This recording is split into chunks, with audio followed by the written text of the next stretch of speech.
Ao capítulo 2 de Efésios, e estudamos semana passada e retrasado o capítulo 1.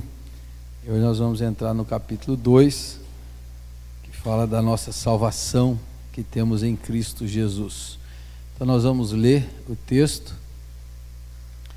a partir do verso 1 até o 10, e diz assim. Depois eu vou ler, depois nós vamos voltar nas lições desses 10 versículos. Vocês estavam mortos em suas transgressões e pecados, nos quais costumavam viver, quando seguiam a presente ordem deste mundo e o príncipe do poder do ar, o espírito que agora está atuando nos que vivem na desobediência. Anteriormente, todos nós também vivíamos entre eles, satisfazendo as vontades da nossa carne, seguindo os seus desejos e pensamentos. Como os outros, éramos por natureza merecedores da ira. Todavia, Deus, que é rico em misericórdia, pelo grande amor com que nos amou, deu-nos vida juntamente com Cristo, quando ainda estávamos mortos em transgressões. Pela graça vocês são salvos. Deus nos ressuscitou com Cristo e com Ele nos fez assentar nos lugares celestiais em Cristo Jesus, para mostrar nas eras que hão de vir a incomparável riqueza de sua graça, demonstrada em sua bondade para conosco em Cristo Jesus. Pois vocês são salvos pela graça, por meio da fé, e isso não vem de vocês, é dom de Deus. Não por obras, para que ninguém se glorie, porque somos criação de Deus, realizada em Cristo Jesus para fazermos boas obras, as quais Deus preparou de antemão para que nós as praticássemos. Amém. Capítulo 1 de Efésios, Paulo fala que a igreja, nós somos abençoados com toda sorte de bênçãos espirituais, e daí ele explica as bênçãos. Aí nós fomos eleitos pelo Pai, adotados pelo Pai, redimidos pelo Filho, perdoados pelo Filho. Jesus morreu na cruz para nos salvar. Então ele no capítulo ele fala do Pai, das bênçãos do Pai, das bênçãos do Filho e das bênçãos do Espírito Santo, que nós somos selados, recebemos o penhor e a garantia do Espírito Santo em nós. E aí do verso 3 até o 14 ele fala dessas bênçãos, e do 15 até o 23 ele ora para que a igreja entendesse, compreendesse e experimentasse as bênçãos de Deus. As bênçãos que ele falou no capítulo 1. Então o capítulo 1 fala isso, e é um capítulo, como Efésios inteiro, cheio de superlativos, de termos meio quase que redundantes, porque Paulo está tentando explicar o plano maravilhoso de Deus, o plano eterno da salvação. Então ele precisa encontrar palavras para expressar a grandeza da salvação. Então, às vezes, ele usa palavras quase que repetidas, palavras, você vê o capítulo 1, do versículo 3 até o 14, ele não tem uma vírgula, nem um ponto. O versículo 3 até o 14, Paulo está numa disparada ascendente, falando assim, empolgado, extasiado das bênçãos de Deus. Então ele entra no capítulo 2 para mostrar esse plano eterno, elaborado por Deus antes do mundo existir, como que esse plano se concretizou na história, nas nossas vidas. Aí é o capítulo 2, que ele começa a falar como é que isso se concretizou, e aí esses 10 versículos são maravilhosos, extraordinários. Se você entender esses 10 versículos, você entendeu tudo. Certo? Se você entender esses 10 versículos da Bíblia, você entendeu a Bíblia inteira. Você entendeu a Bíblia inteira. Nesses 10 versículos tem tudo que alguém precisa saber sobre Deus, sobre Jesus, sobre a salvação e sobre nós mesmos. Sabia? Nesses 10, tudo que você precisava saber sobre você está aí. Tudo que você precisava saber sobre Deus está aí. Tudo que você precisava saber sobre Jesus está aí. Tudo que você precisava saber sobre salvação está aí. Tudo que você precisava saber sobre missão está aí. Nesses 10 versículos, está tudo aí. Tudo que nós precisávamos saber, Paulo explica nesses 10 versículos aí. Certo? Então eu vou ler esses 10 versículos agora, na tradução do Eugene Peterson, que é a tradução da Bíblia A Mensagem, que é uma paráfrase contemporânea da Bíblia. Então é um autor, um erudito, um pastor americano, que ele traduziu a Bíblia há pouco, durante mais de 30 anos, ele ia pregando e traduzindo a Bíblia para o nosso tempo, de uma linguagem mais contemporânea, mais adaptada para os nossos dias. Chama a Bíblia A Mensagem. Então, veja como ele traduziu esses 10 versos aí, eu vou ler com vocês, os mesmos 10 versos numa linguagem mais contemporânea. Não faz muito tempo, vocês estavam atolados naquela velha vida podre de pecado. Haviam permitido que o mundo, que não sabe nada a respeito da vida, dissesse a vocês como viver. Enchiam os pulmões com a fumaça da incredulidade e exalavam desobediência. Todos nós já nos comportamos assim, fazendo o que queríamos, a nossa própria vontade. Estávamos todos no mesmo barco. Graças a Deus, Ele não perdeu a paciência nem nos exterminou. Em vez disso, com sua imensa misericórdia e seu amor extravagante, Ele nos abraçou. Tirou-nos da nossa vida presa pelo pecado e nos fez vivos em Cristo. Fez tudo isso por conta própria, sem qualquer ajuda da nossa parte. Ele nos tomou para si e nos concedeu um lugar nos altos céus, na companhia de Jesus, o Messias. Não é demais? Agora Deus nos tem onde sempre quis, tanto neste mundo como no próximo. Ele quis derramar sobre nós graça e bondade em Cristo Jesus. A salvação foi ideia e obra dele. Nossa parte em tudo isso é apenas confiar nele o bastante para permitir que ele haja em nossa vida. É um imenso presente de Deus. Não somos protagonistas nessa história. Se fosse o caso, andaríamos por aí nos vangloriando do que fizemos. Não, nada fizemos, nem nos salvamos. Deus faz tudo e nos salva. Ele criou cada um de nós por meio de Cristo Jesus, e a Ele nos unimos nessa obra grandiosa, a boa obra que Ele deseja que executemos e que faremos bem em realizar. Amém.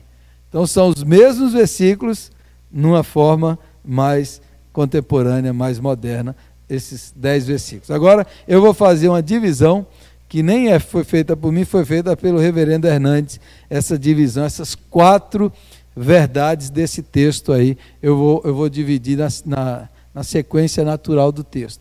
Primeiro, Paulo fala o que o pecado trabalha contra nós. O pecado em nossas vidas, o que ele fez. O versículo 1 até o 3, o apóstolo Paulo vai mostrar o que o pecado fez no ser humano de maneira geral, desde Adão que caiu, que se separou, em todos os seres humanos hoje, o que o pecado faz, como que o pecado trabalha contra a humanidade. O que ele faz? Paulo diz, olha, primeiro, o pecado nos matou. Aquela expressão de Deus para Adão, não coma, que no dia que você comer, vocês vão morrer. Aquilo aconteceu.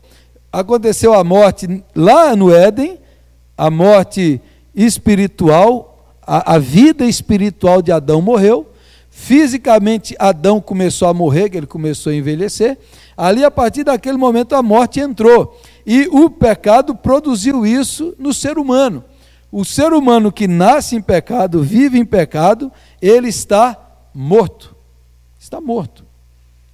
Quem ainda não nasceu de novo, nasceu do alto, nasceu de Jesus, está espiritualmente morto. Paulo diz, vocês estavam antes mortos, nós estávamos antes mortos. E aí tem uma ilustração muito legal. Como é que você identifica alguém morto? Então, se você pega um defunto, um caixão, o cara está lá no caixão, o cara está morto, cadáver, um morto não sente fome. O morto não tem sede. O morto não deseja nada. O morto, espiritualmente, ele não tem fome de Deus. Ele não tem fome da palavra. Ele não tem sede pelas coisas espirituais. Ele não transcende esse mundo. Ele não busca as coisas invisíveis, eternas, espirituais. O morto só vive nesta realidade, no que é palpável, no que é sensível, no que ele pode pegar, no que ele pode ver. Então essa é a primeira coisa. Se você não sente fome, desejo pelas coisas espirituais, se você não é atraído pelas coisas de Deus, pelo Senhor, pela eternidade, provavelmente você está morto e não sabe. Então assim, provavelmente, e até nós que já somos nascidos de novo, esse é um sinal se a nossa vida espiritual não está amortecendo. Como é que a gente percebe que a gente está esfriando, amortecendo? Quando a gente perde o desejo, a vontade, a sede pelas coisas de Deus. Nós estamos amortecendo.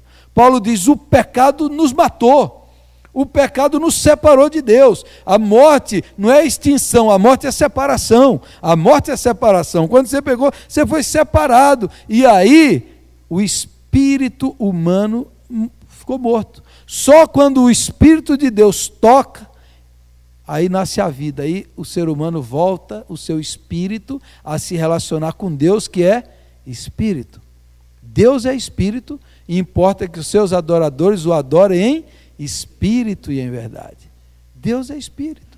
É assim que faz. Jesus falou para Nicodemos, olha, quem nasce da carne é carne, quem nasce do alto é de Deus, é do espírito. Quem nasce uma vez, nasce aqui da carne, está morto. Precisa nascer do alto, do Espírito de Deus para ter a vida. Então, o pecado nos mata.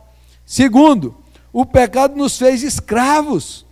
Paulo diz, olha, nós estávamos mortos, como a gente costumava viver, quando nós seguíamos a presente ordem deste mundo. Nós éramos escravos. Escravos de quem? Do mundo. O mundo, o sistema pecaminoso, o sistema maligno. Tem dois tipos de mundo. Tem o mundo que Deus criou, que é a criação e a natureza. O mundo que Deus criou é bom. E tem o outro mundo, que é o sistema maligno, que lá João diz, o mundo jaz no maligno. Esse é o sistema maligno contra Deus, erigido sobre a soberba humana e o egoísmo humano. Esse mundo, Paulo diz, vocês eram escravos desse mundo. E mais, vocês não eram escravos apenas desse mundo, vocês eram escravos também do príncipe do poder do ar, o príncipe ou a potestade do ar, que é Satanás. Vocês eram escravos dele, o espírito que agora está atuando nos que vivem na desobediência. Quem vive na desobediência e no pecado está debaixo da influência do príncipe das trevas. A palavra príncipe, a origem dela é principal. O príncipe é o principal das trevas. Ele é o anjo caído, que alguns dizem, isso é lenda, isso é um mito, mas ele é um ser criado por Deus, que se rebelou contra Deus e se absolutizou no mal. Ele foi cristalizado na maldade e perdeu a oportunidade de se arrepender. E na sua malignidade, ele se tornou um ego absoluto, absolutizado, que idolatra e adora a si mesmo. E por isso ele ficou absolutizado no mal. E tudo que é mal procede de Deus. Então nós éramos escravos deste mundo e de Satanás. E mais, anteriormente todos nós também vivíamos entre eles, satisfazendo as vontades da nossa carne. Éramos escravos do mundo, do diabo e da nossa carne. Carne é a nossa natureza pecaminosa, a nossa tendência para o mal, aquela natureza caída nossa, egoísta, orgulhosa, presunçosa, é o que Paulo chama de carne. Carne não é o mesmo que corpo. Corpo é uma coisa, é onde habita o Espírito Santo. Carne é a natureza carnal. Às vezes coisas legítimas do corpo podem se tornar expressões da carne, como comer e beber, e outras coisas mais, que são legítimas do corpo, podem se tornar expressões da carne, da natureza pecaminosa, egoísta do ser humano. Paulo diz, nós éramos escravos do mundo, do diabo e dos desejos da nossa carne. E mais, seguindo os seus desejos e pensamentos da nossa carne, como os outros, éramos por natureza merecedores da ira. Na outra tradução diz, filhos da ira. Ira de quem? Ira de Deus. Ira de Deus. Eu acho interessante, assim, tem gente que eu prego isso aqui, depois a pessoa não aceita. Você não pode chegar na Bíblia e falar assim, eu só gosto disso na Bíblia, essa parte aqui eu não gosto. Né? Você não pode chegar na Bíblia assim e falar, eu vou grifar isso aqui, essa parte que está aqui é legal, essa outra parte eu não gosto. Não, Romanos 1, 26, 27, por exemplo, diz que a ira de Deus se manifesta no céu. Agora a ira de Deus não é como a nossa ira, que a gente confunde, a gente pensa que a ira de Deus é igual a gente de vez em quando fica irado, fica nervoso, fica raivoso, perde a paciência, estoura, a gente pensa que Deus é assim, não. A ira de Deus é o amor justo e santo de Deus que é contra tudo que é mal. Tudo que é mal. Então assim, você ia querer um Deus bananão lá no céu? Que o cara faz tudo errado, um Deus bananão. O cara mata, rouba, estupra, mente, segue o diabo e Deus bananão, meu filhão bonzinho, né? Você acha que Deus, que Deus é esse? Que não tem ira santa contra tudo que é mal. É o repúdio veemente da justiça, do caráter santo de Deus contra a maldade. Então, assim, os seres humanos aí atolados no pecado, como numa vida podre de pecado, malignos, egoístas, como diz Romanos 1, gente ruim, sangue ruim, e Deus vai ficar olhando. Não, Paulo diz, são filhos merecedores da ira santa e justa de Deus. Do ponto de vista da justiça de Deus, todos nós mereceríamos a condenação. Estávamos mortos, escravizados e condenados pela justa ira de Deus. Pela justa ira de Deus. Porque Deus é um Deus justo. O universo foi criado pela graça. Mas a lei de Deus mantém, a lei da santidade. Quando o ser humano pecou, ele quebrou a lei natural do universo. Então Deus não poderia chegar e falar para o ser humano assim, falar, você pecou? Não tem problema não, filho, está perdoado. Deus não poderia. Quando Jesus lá no Getsemane, ele chegou, Senhor, se tiver um jeito, passa de mim esse cálice. Não tinha jeito. É por isso que a gente precisa estudar a cruz de Cristo. Não tinha jeito. Não tinha jeito do homem ser salvo se não fosse pela morte de Jesus na cruz. Não tinha jeito. Não tem jeito. Não tem jeito.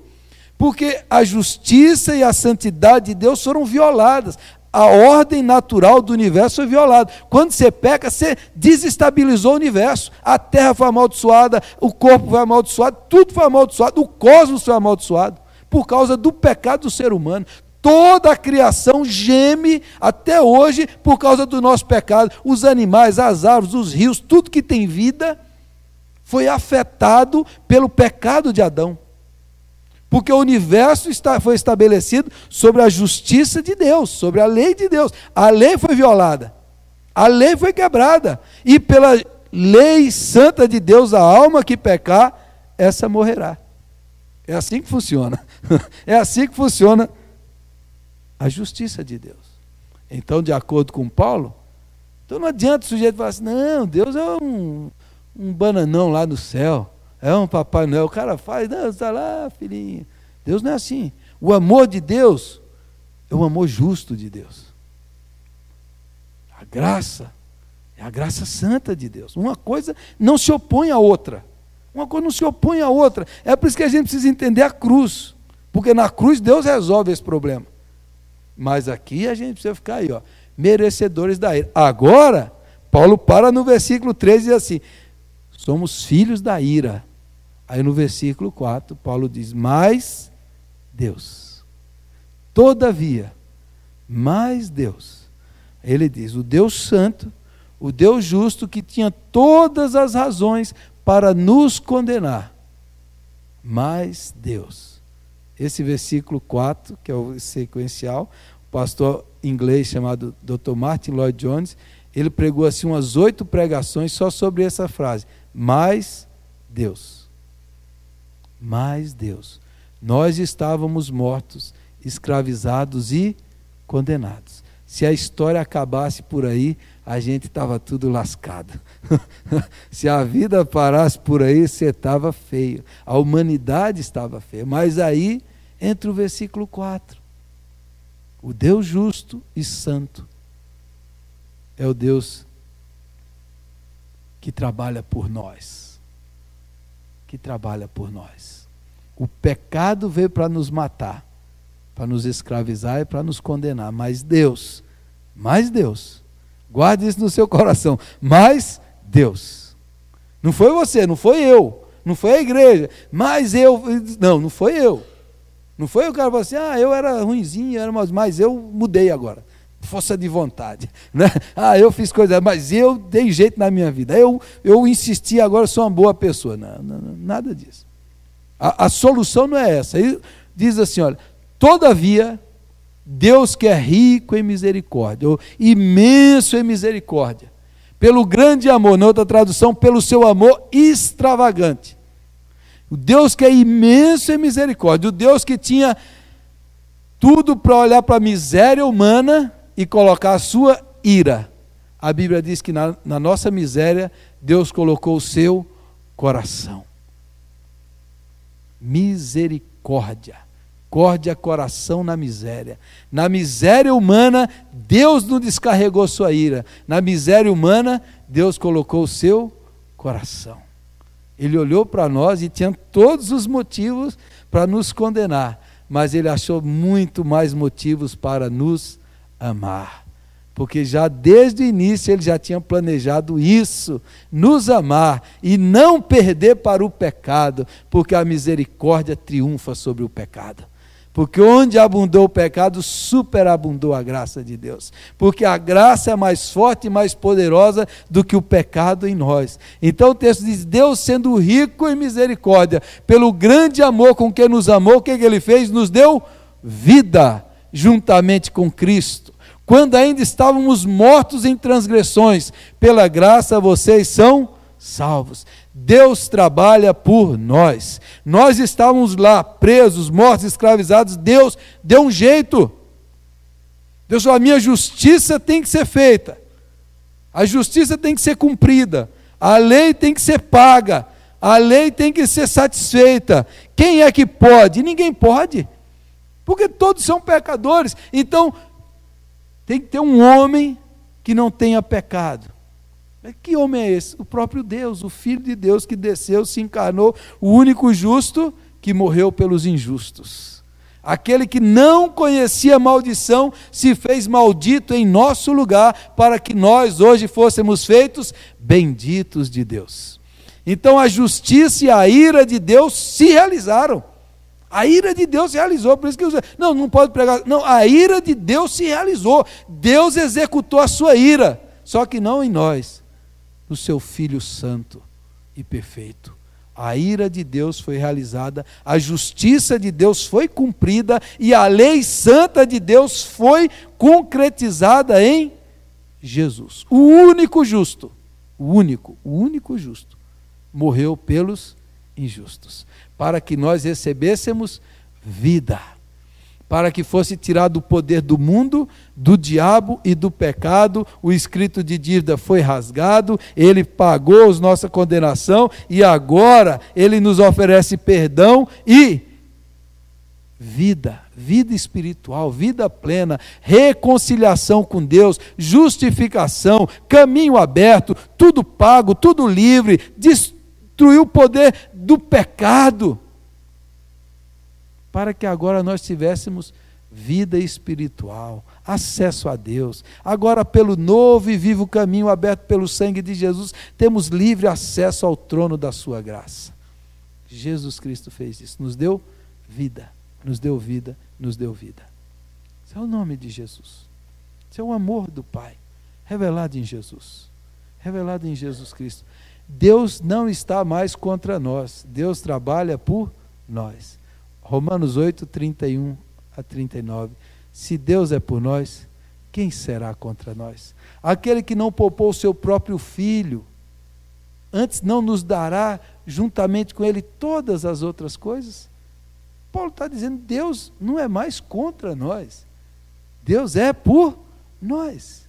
E por que tem gente que sempre acha que Deus está contra ele?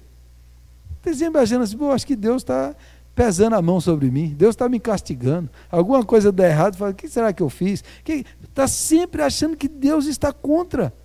Não, Deus está por nós. Lá Paulo diz assim, Jesus Cristo é o sim de Deus. Jesus é o sim e o amém. É Deus dizendo para nós, sim para você. Eu estou com você, eu salvei você, eu resolvi o problema, eu paguei o pecado, eu já dei um jeito no problema. Deus trabalha por nós, por nossa salvação. Foi Deus que fez isso, não foi nós. Então, o pecado é contra nós, mas Deus trabalha por nós. Nós entramos, na nossa salvação, a gente só entra com uma coisa, com o pecado. O que eu preciso fazer para ser salvo? Ser pecador? Então você já entrou com uma boa coisa. Para ser salvo, você tem uma contribuição, é o pecado. Mas Jesus já deu um jeito no poder do pecado e na condenação. Deus trabalha por nós. Terceiro, tem a sequência. Deus nos ressuscitou com Cristo, Ele nos deu vida, Ele nos ressuscitou com Cristo e com Ele nos fez assentar nos lugares celestiais em Cristo Jesus, para mostrar nas eras que hão de vir. Lá no capítulo 1, Paulo diz a incomparável riqueza do seu poder. Agora aqui Paulo diz a incomparável riqueza de sua graça, demonstrada em sua bondade para conosco em Cristo Jesus. 3 coisas Deus fez por nós: nos deu vida, nos ressuscitou e nos fez assentar com Cristo. Como é isso? Como é isso? Né? Quando a gente fala da morte de Jesus, a gente fala da substituição, da justificação, mas a gente esquece de falar um negócio que Paulo fala muito, a inclusão. Quando Jesus morreu, Ele nos incluiu e matou o nosso pecado. Nós morremos com Cristo e ressuscitamos com Cristo para uma nova vida, e se ressuscitamos com Cristo, nós também nos assentamos com Cristo. Onde Jesus está agora? Assentado à destra de Deus Pai, Ele subiu aos céus. Paulo diz, nós também. Aí você fala, mas como? Eu estou aqui sentado nessa cadeira. Eu estou sentado nessa cadeira. Como é que Paulo diz que eu estou assentado lá? Como é que você está assentado lá? Nós estamos em Cristo. Nós estamos em Cristo. Ao mesmo tempo que nós estamos aqui na história, nós já estamos unidos em Cristo. Cristo está conosco e nós estamos em Cristo. Onde Cristo está? Assentado. Qual é a posição do cristão? Assentado sobre todo o principado e potestade, com a autoridade de Jesus sobre todo o mal. Nós estamos assentados em Cristo. Essa é a posição do cristão. Aí você fala assim, mas como é que se dá na vida prática? É você tomar posse, crer, viver a vida da ressurreição. Quando a gente peca, a gente volta para a vida anterior. Quando a gente se santifica, a gente está vivendo a vida de Deus em nós. E no processo de salvação de Deus, Deus já está vendo tudo realizado. Às vezes o diabo fala o que a gente fez no passado. Deus está olhando o que nós seremos no futuro. No futuro seremos glorificados, perfeitos, inculpáveis, irrepreensíveis em Cristo Jesus. Qual é a igreja do Apocalipse? É a noiva santa, pura e imaculada diante de Jesus. A gente às vezes fica falando mal da igreja, que Jesus ama a noiva de Cristo, e Cristo está trabalhando na igreja para fazer aquela igreja perfeita, gloriosa, sem pecado, e assim Deus também já nos vê em Cristo. Como é que eu serei em Cristo? Perfeito, inculpável, sem pecado, conforme Ele é, porque Deus trabalha por nós. Ele nos deu vida, Ele nos ressuscitou e Ele nos assentou nos lugares celestiais, sobre todo o principado e potestade do mal. Estamos acima em Cristo Jesus. Você só precisa crer e experimentar e tomar posse. É por isso que na outra tradução diz assim, isso não é demais? Não é demais, isso é demais. É isso que Cristo fez, é isso que Deus fez. O diabo, o pecado, a nossa natureza humana fica nos puxando para trás. Tem gente que fica falando assim, nós precisamos resgatar a identidade da igreja. A identidade do presbiterianismo está lá em 1800, ou está lá em 1500 em João Calvino. A identidade da igreja está lá no futuro. A nossa verdadeira identidade, nós nem sabemos ainda o que haveremos de ser. A nossa identidade está lá no Apocalipse, na pedrinha branca que Jesus dá para o vencedor, e só o que recebe sabe o nome. Ali é o nosso verdadeiro nome. Naquele dia nós vamos saber quem nós somos verdadeiramente. Nós nem sabemos quem nós somos ainda. A nossa identidade não está no passado, está no futuro. Qual é a minha identidade? Eu era aquele pecador. Não, eu sou aquele santo perfeito assentado em Cristo glorioso. É lá que Deus olha, é para lá que nós vamos. Quem é a igreja? A igreja pecadora? Não, a igreja noiva gloriosa, imaculada, do dia glorioso que vai entrar e vai se casar com Jesus. Essa é a igreja de Jesus que nós fazemos parte. Então, onde está a nossa identidade? Então, pessoal, está lá no passado? Não, a nossa identidade está no futuro. No futuro, porque nós nem sabemos ainda o que haveremos de ser, só sabemos que seremos semelhantes a Jesus Cristo. Isso é o que o Senhor diz. E cada um de nós na glória vai expressar um pouco da glória de Cristo. Cada ser humano, cada redimido vai expressar um aspecto da glória de Jesus, de alguma maneira, e a nossa vida é para a glória de Jesus. É para isso que nós criamos. Então, eu nasci para passar vergonha, para passar raiva, para dar mau testemunho. Não, nós nascemos para dar glórias a Deus e viver para a glória de Deus. E de alguma maneira a nossa vida vai glorificar a Cristo eternamente. Olha que negócio maravilhoso. Aí o cara fala, não é demais isso? Não é demais isso? Um sujeito igual a você está num plano glorioso desse? É demais, é demais. Deus trabalha por nós. Deus trabalha em nós. Dentro de nós. Esse versículo resolve um monte de problema que a gente sabe de cor. Pois vocês são salvos pela graça, por meio da fé, e isso não vem de vocês, é dom de Deus, não por obras, para que ninguém se glorie. Esse versículo aqui, a base da nossa salvação é a graça, o meio é a fé. Você recebe pela fé. Ele morreu lá, está lá, mas você precisa receber, você precisa experimentar, você precisa crer, confiar. Então a fé recebe, mas isso não vem de nós. Até a fé é dom de Deus, é Deus que nos deu a fé. Então isso é dom de Deus. E perceba, não por obras para que ninguém se glorie. Preste atenção nisso aqui. Como é que Deus trabalha em nós? Se a salvação pudesse ser alcançada por nós, se você conseguisse a salvação, os seus esforços, seus méritos, sua religião, suas boas obras, se você conseguisse, ao conseguir a sua salvação, ia acontecer um negócio dentro do seu coração, você ia ser orgulhoso, soberbo. E existe alguma pessoa boa orgulhosa? Não? Tem uma pessoa que é boa achando que ela é superior aos demais? Você já viu uma pessoa boa que é orgulhosa? Boa mesmo? Não existe. Porque todo orgulhoso, ele é superior ao outro. Como é que você vai se relacionar com ele? Então imagina o cara lá, eu consegui ser salvo. Aí ele olha para todo mundo e fala assim, gentalha, graças te dou, ó Deus, que eu não sou como os demais homens.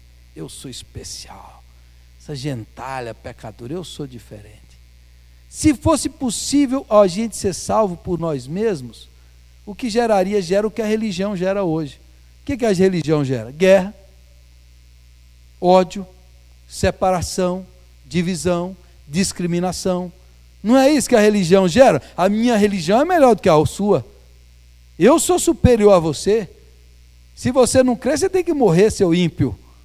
A religião gera isso, porque a religião exacerba o orgulho humano e a religião fortalece a soberba humana.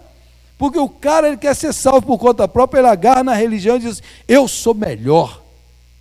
Olha o que eu conquistei. Ele bate no braço assim, está vendo, Senhor? Agora o Senhor me deve. É igual o filho da parábola mais velho, o Senhor me deve. Não, o cara que é religioso, ele é insuportável.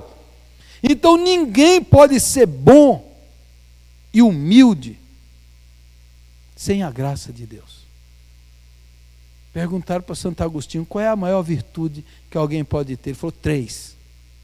As 3 maiores virtudes. A primeira é a humildade, a segunda é a humildade e a terceira é a humildade. O que ele estava querendo dizer?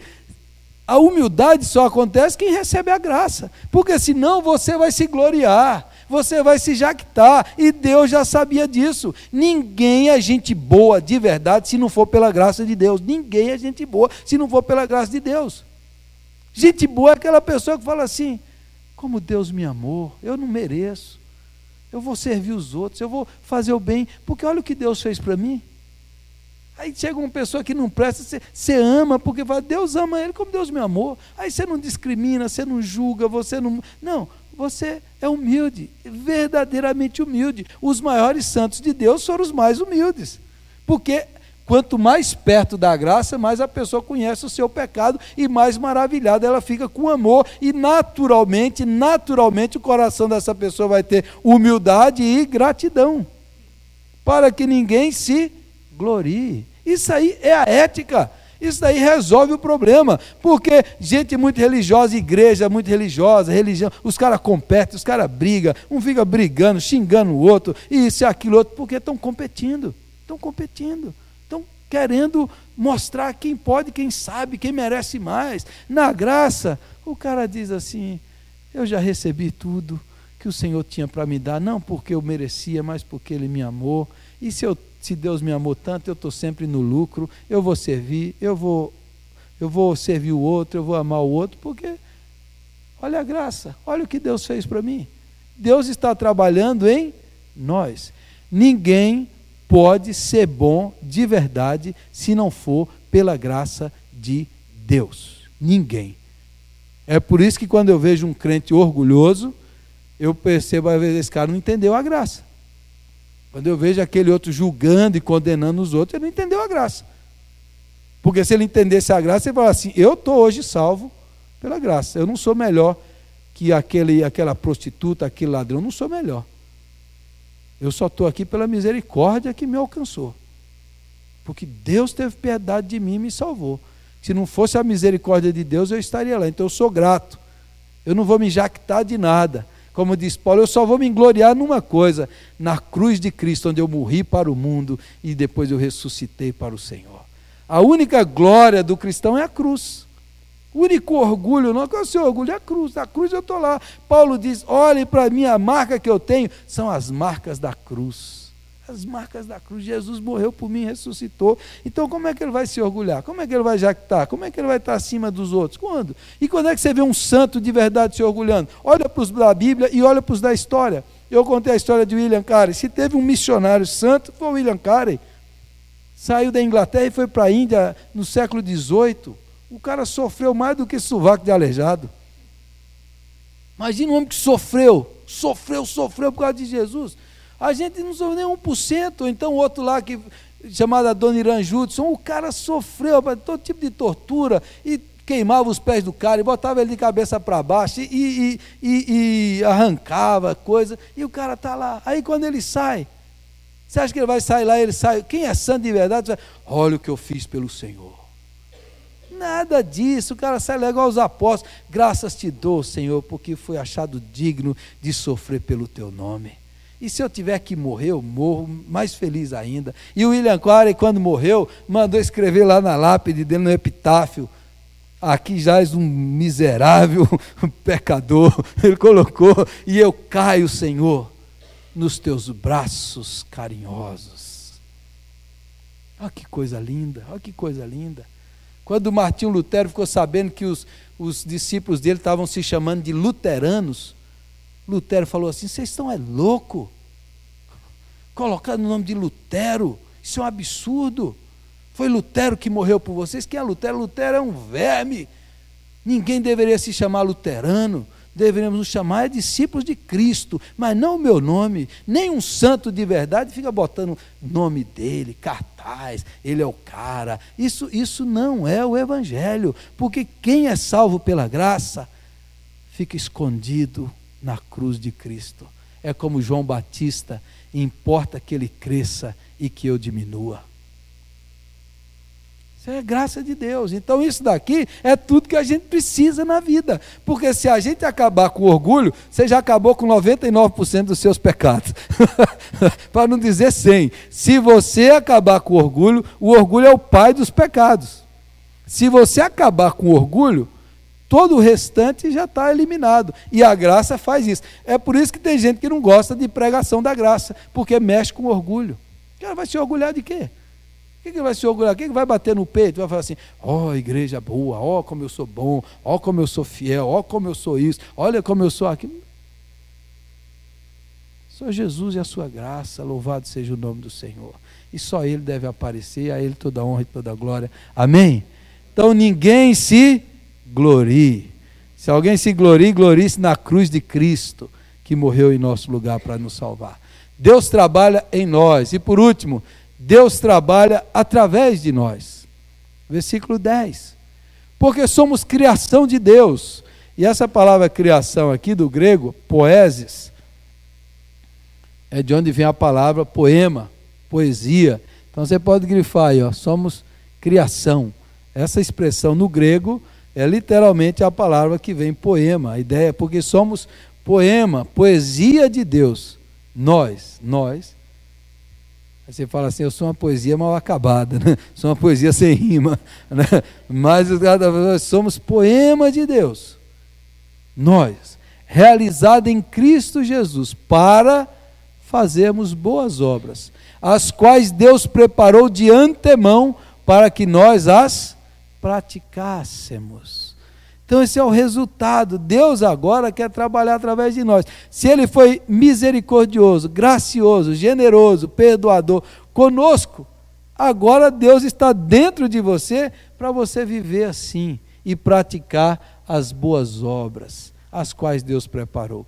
Quando você pratica boas obras do outro jeito, no ponto 3 lá, você pratica boas obras para ser salvo, eu vou lhe dizer o que acontece.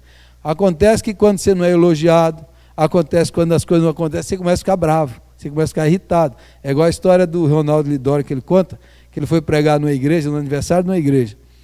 Aí teve a festa lá, ele estava sentado. E o pastor lá na frente foi agradecer todo mundo que ajudou na festa. E o pastor, por um azar, esqueceu da irmã que fez o bolo. E a irmã que fez o bolo estava na frente do Ronaldo Lidório. E na hora que o pastor falou o nome de todo mundo, não falou o nome dela, ela falou baixinho assim, ano que vem não tem bolo. Ano que vem não tem bolo. Ele esqueceu da mulher do bolo. Quando você faz boas obras para ser visto pelos homens, para ser salvo, você faz nisso daí, esqueceu o meu nome e não tem mais nada. Ninguém me elogiou, ninguém agradeceu, não faço mais nada. Não faço mais nada. Agora, quando você faz assim, porque você já recebeu tudo que você tinha para receber, as boas obras é natural, é espontâneo, deve ser. Nós somos criados para praticar as boas obras. Jesus diz assim, vocês praticam as boas obras e os homens vão ver as suas boas obras e vão glorificar o vosso Pai que está nos céus, para fazermos boas obras. Deus preparou para a gente andar aí. E o que é boa obra? Boa obra é toda boa obra. É tudo que você faz que é bom. É orar por alguém, é evangelizar, é ajudar, é ministrar, é socorrer, é alimentar, é boa obra. Toda boa obra é boa obra. É boa obra. No domingo retrasado, eu fui assistir o Fantástico, depois nem assisti a sequência, eu vi na internet. Aí tem aquele quadro lá do chefe secreto. O chefe que põe o disfarce, a maquiagem, põe tudo aquilo, e vai trabalhar no meio dos empregados lá. E aí ele foi trabalhar no meio do cara lá, o trabalho braçal, e encontrou um cara. E o cara falou para ele, eu era perdido, dependente químico, mas Jesus me salvou. Hoje eu sirvo a Deus, hoje eu trabalho para o Senhor e tal. E aí ele, acompanhando com o cara, e vendo que o cara era diferente. Diferente.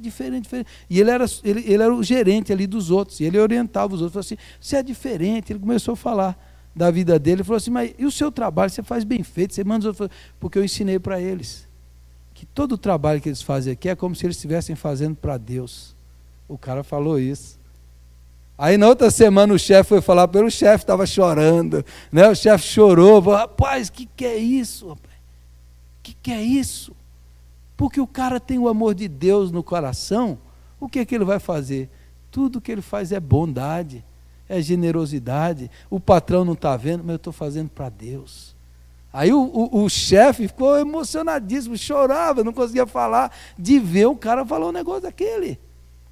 Porque é Deus, é a graça, é o amor de Jesus no coração, faz com que a pessoa seja uma pessoa boa.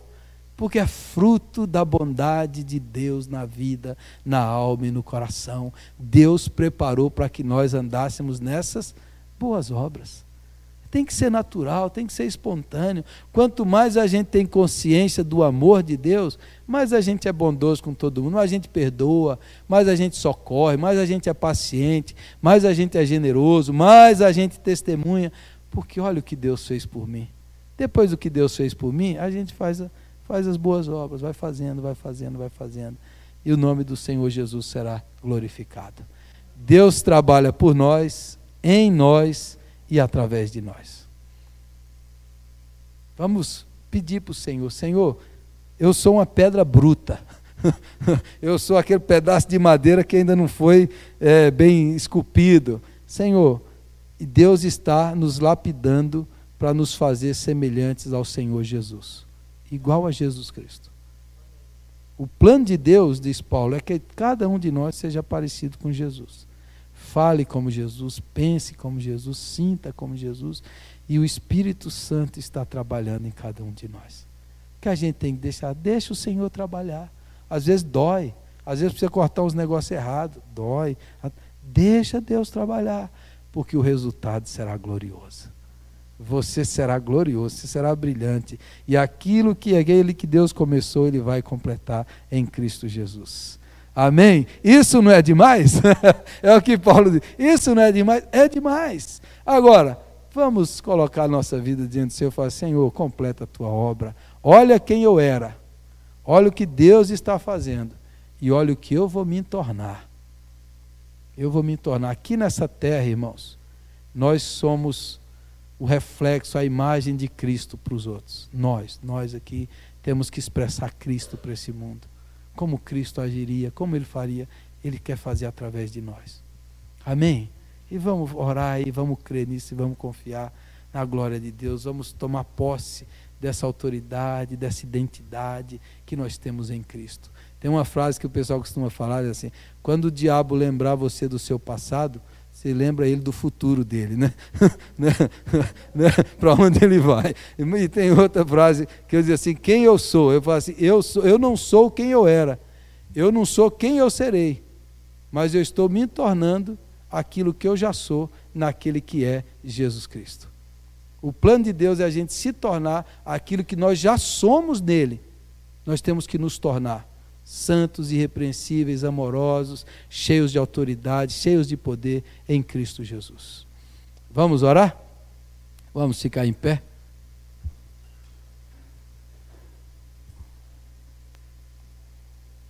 Mas Deus, sendo rico em misericórdia e com o grande amor com que nos amou, nos deu vida, nos salvou graciosamente. Nós não precisamos pagar, Ele já pagou todo o preço.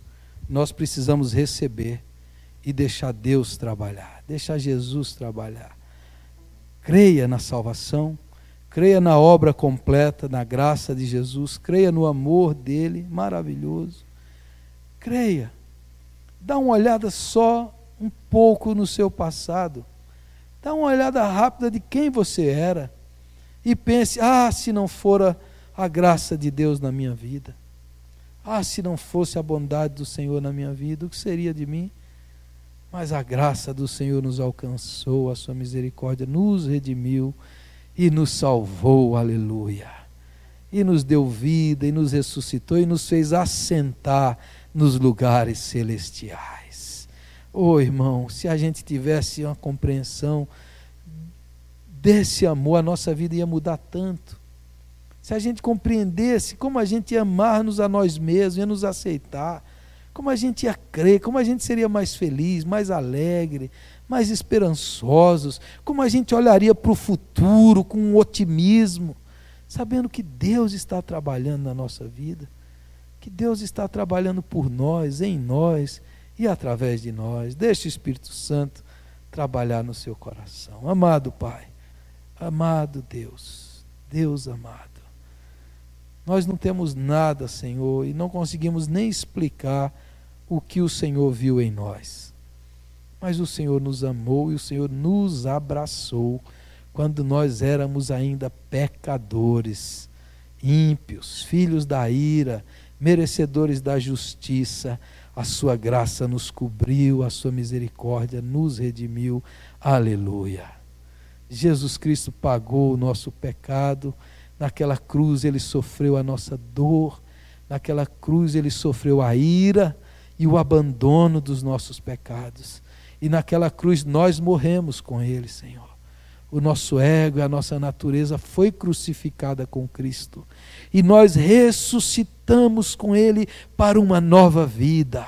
E nós ressuscitamos com Cristo, o nosso espírito, a nossa alma, um novo coração, a nova natureza criada segundo Deus. A natureza divina nos foi implantada e agora estamos nessa terra, mas estamos assentados com Cristo. A natureza divina nos habita. Louvado seja o teu nome, Senhor. Que cada irmão e irmã que tenha, ó Deus, um aprofundamento dessa consciência. Que cada irmão aqui tenha, ó Deus, essas verdades presas na sua alma, na sua mente, no seu espírito, que nós possamos compreender isso e que isso cure a nossa alma, Senhor, cure a nossa mente, as nossas tristezas, dores, pessimismos, ansiedades, tribulações, pessimismo, tudo que é ruim da nossa vida, que a graça de Jesus possa invadir o coração e curar esse coração e encher de fé e confiança e certeza daquilo que Deus está realizando em nós, que o nosso futuro é de glória em glória, que o nosso futuro é glorioso, que seremos semelhantes a Jesus e vamos resplandecer como astros e luzeiros, ó Pai. Vamos brilhar mais do que o sol ao meio-dia, porque a glória de Cristo brilhará em nós. Louvado seja o teu nome por isso, ó Deus, porque o nosso destino não é o túmulo, não é a morte, não é a perdição, não é a tristeza, o nosso destino é a glória eterna. E o Senhor está lapidando e trabalhando em nós. Enquanto isso, Senhor, manifesta a vida de Cristo através de nós aqui, Senhor. Manifesta a vida de Cristo através de nós, do nosso coração, da nossa mente, das nossas palavras, das nossas atitudes. Que o poder da ressurreição elimine o poder do pecado e da carne. Que o poder da ressurreição triunfe, ó Deus, sobre toda a natureza carnal e nos faça viver em pureza e santidade, de glória em glória, de glória em glória, em nome de Jesus. Usa e abençoe cada irmão aqui, ó Pai. E enche cada um do teu espírito, dessa fé, dessa confiança e dessa certeza maravilhosa. Obrigado, Senhor. Receba nosso louvor, a nossa gratidão, a nossa humilhação. Receba, Senhor, do fundo do nosso coração, aquilo que só o Senhor merece, que só o Senhor é digno. Receba as nossas vidas. Aleluia. Em nome de Jesus. Amém. Amém.